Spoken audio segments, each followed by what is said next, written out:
Hello, Bookworms, and welcome to the Book Up. I'm your host, Verdell Walker, and today we're doing a series spotlight. Some stories are just too good to fit into one book, and in this episode, we're exploring a book series that I think deserves your attention. I'll give you an overview of the series, highlight what makes it special, and share why I think it's worth your commitment. Let me give you the Book Up.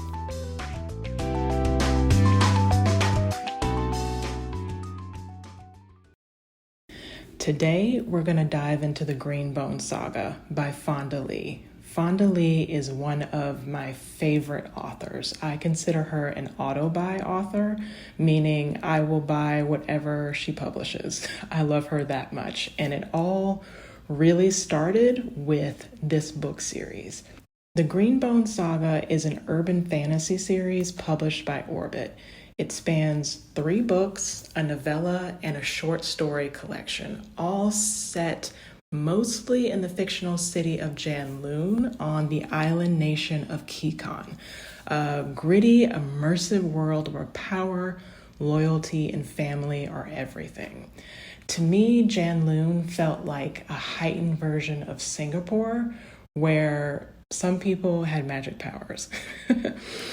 The series blends action, politics, and deeply complex character relationships, all wrapped up in a unique magic system centered around rare magical jade. The best way to describe this saga, I think, is The Godfather meets Game of Thrones, with a heavy dose of classic kung fu movie badassery. The 3 main books are Jade City, Jade War, and Jade Legacy, and together they tell an epic, multi-generational crime drama infused with high-stakes conflict, fraught geopolitics, and deeply personal rivalries. So before I delve deeper into the story, I want to give you some background that you need to know about these books. First, jade is everything. Kikon is the only place in the world where you can find bioenergetic jade, a rare substance that grants superhuman abilities, but only to those with the right training and the right heritage. Second, these books focus on the Green Bone clans, and they are powerful, jade-wearing warriors who once defended Kikon from foreign invaders, but in modern times, they've evolved into massive crime and commerce syndicates, and they rule Janloon's streets with a strict code of honor. 3, let's talk about clan structure. Each clan has a business side and like a military street protection side. At the top is the pillar, who is the leader who holds absolute power. You can think of the pillar as the dawn of this world. And lastly, there's the central conflict. The 2 dominant clans in Kikon are No Peak and Mountain, and they have been locked in a years-long brutal power struggle. No Peak, which is led by the Call family, is at the heart of the story. Okay, now that I've set the background, let's get into the good stuff. What makes this series so incredible? First and foremost, the characters. Fonda Lee writes some of the most compelling, morally complex characters I've ever read. The Call family, particularly the siblings Lon, Hilo, and Shay, each bring their own strengths, struggles, and transformations over the course of the series. You get to see them rise and fall and make impossible choices in a world where power is everything and betrayal is just part of doing business.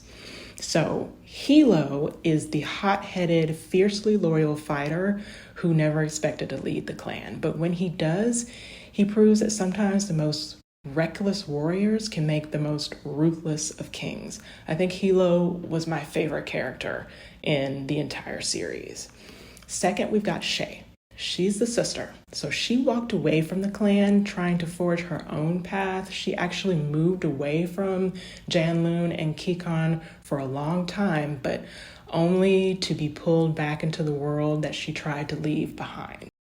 Lastly, you have Lan, who is the responsible, measured, level-headed leader who believes that the No Peak clan can be guided with honor and strategy rather than brute force like it has in the past. He really struggles to balance tradition with the pressures of running a clan in an increasingly modernized, interconnected, and competitive world.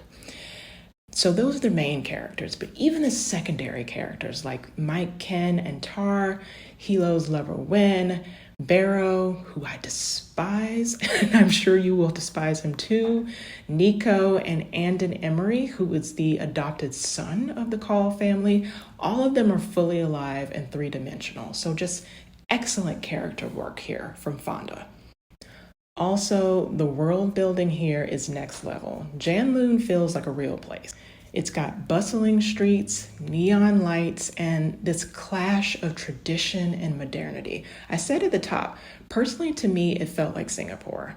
And the politics of Kekon extend far beyond its borders, with foreign powers eager to get their hands on jade, corporate interests looking to monetize it.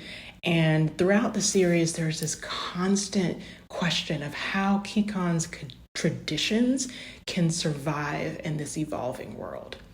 Another thing that stood out to me was that the action is so cinematic. Fonda Lee has a background in martial arts, and it shows. The fight scenes in this series are some of the best I've ever read. They're all high energy and beautifully choreographed. You can really see them in your mind. And whether it's a street brawl or an assassination attempt or a full-blown clan war, every fight matters, both physically and politically.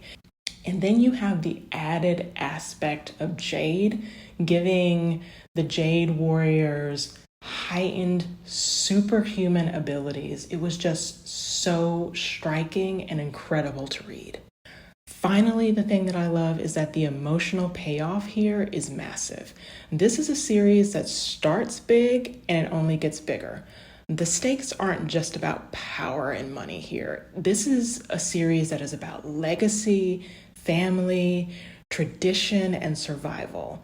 And by the time that you reach the final pages of the last book, Jade Legacy, you realize that you've been through a full-on multi-generational saga.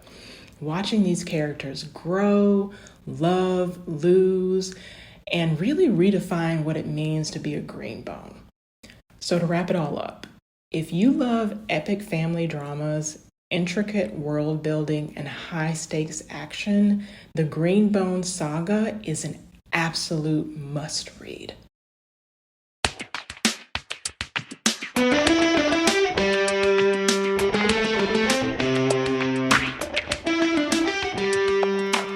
Thanks for tuning in to this series Spotlight. I hope you found this overview helpful and that it inspires you to dive into these books. If you're ready to start reading, check out the episode description for shoppable links. I'll earn a commission if you make a purchase, and your support helps keep the show going. If you read this series already, I'd love to hear your thoughts. Drop a comment on today's episode post over on Instagram @TheBookUpPod. And if you have a favorite book series you think I should spotlight, let me know. Don't forget to follow or subscribe so you never miss an episode. Thanks again for listening, and I'll catch you next time on The Book Up.